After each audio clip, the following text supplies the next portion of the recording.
क्या बात है गुरु, बहुत परेशान दिख रहे हो। हाँ डोरा, मैं परेशान हूँ। समझ में नहीं आ रहा कि क्या करूँ।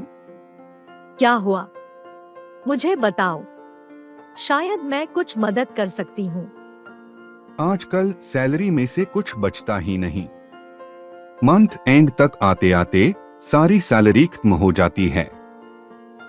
लगभग रुपए मांगना जैसे हालात हो जाते हैं। नहीं गुरु, रुपए मांगना एक बहुत गंदी आदत है। ये तुम्हारे स्वाभिमान के लिए ठीक नहीं। डोरा, तुम्हारी सैलरी तो मेरी सैलरी से कम है। तुम अपने खर्चों को कैसे मैनेज करती हो? क्या तुम्हें पैसों की टेंशन नहीं होती? पहली होती थी, पर मैंने मनी मैनेजमेंट के लिए कुछ सीक्रेट्स को इम्प्लीमेंट किया। जानना चाहोगे वो सीक्रेट्स क्या है? नेकी और पूछ पूछ। शुरू करते हैं अपने फर्स्ट सीक्रेट को अंडरस्टैंड करना। सैलरी आते ही अपनी सैलरी का 20% हिस्सा अपनी सेविंग्स में डाल दो।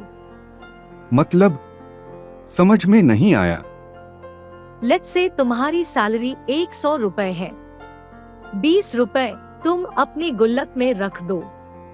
बचे 80 रुपए में ही तुम्हें अपना खर्चा चलाना है। 20 रुपए को तुम और इन्वेस्ट कर सकते हो, अदरवाइज अपने इमरजेंसी फंड की तरह यूज कर सकते हो। अगर मेरा खर्चा मेरी सैलरी से ज्यादा है तो क्या करूं? दूसरे सीक्रेट को इम्प्लीमेंट करो। अपनी सैलरी का 50% हिस्सा अपनी नीड्स पर खर्चा करो। तुम्हारी सैलरी 100 रुपए है, तो तुम्हारा खर्चा 50 रुपए में पूरा हो जाना चाहिए। ऐसा नहीं होता है तो तुम्हें अपने खर्चों को कम करने की जरूरत है। अपने खर्चों को महीने के राशन, घर के रेंट और बाकी बेसिक नीड्स तक समेट लो। क्या मैं पार्टी ना करूं? एंजॉय ना करूं? ऐसे तो लाइफ बहुत बोरिंग हो जाएगी। अपने तीसरे और लास्ट सीक्रेट को समझते हैं।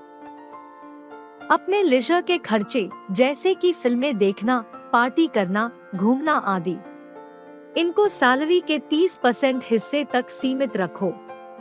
ऐसा करने से तुम्हारे लेजर के एक्सपेंडिचर पर कंट्रोल रहेगा और कुछ बचत भी रहेगी। जरूरत के वक्त तुम्हें किसी के आगे हाथ फैलाने की नौबत नहीं आएगी। अपनी लाइफ अपने पूरे सम्मान के साथ जियोगे। तुम्हारी बातें कुछ कुछ समझ में आ रही है। इम्प्लीमेंट करके देखता हूं।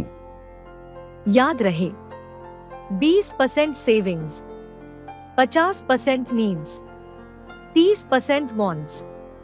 यही है इफेक्टिव मनी मैनेजमेंट के 3 सीक्रेट्स।